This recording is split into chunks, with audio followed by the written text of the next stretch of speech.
So one of the topics that I am most asked about is the anatomy of a reoccurrence. So many families will come to me and say, so how do I understand this? Does it mean that my loved one is automatically going to have a reoccurrence? And what I want to be able to start to share is no one story is the same. Research on the brain is showing that addiction is a matter of memories, and that recovery is a slow and hesitant process in which the influence of those memories is diminished. So what does that mean? So for families, what becomes really important is that our brains are equipped to remember things that were important to us.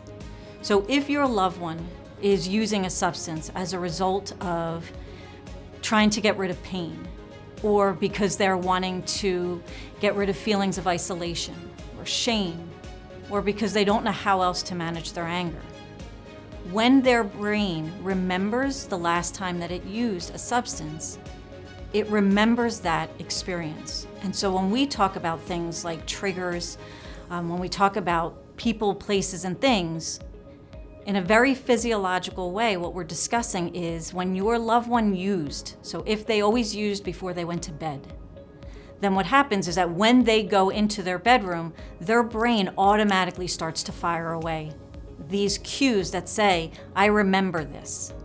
I remember the last time that you used. And the thing about the brain, and we'll talk about that a little bit more, is the brain in a triggered state doesn't decide what's good or bad, right or wrong, moral or immoral. In a triggered state, the brain decides, did it work? And for that moment, it worked for them. So why treatment is so important is because we understand that the addiction is a matter of these memories. What we're wanting to teach somebody and help them to understand is how to replace those memories with something new.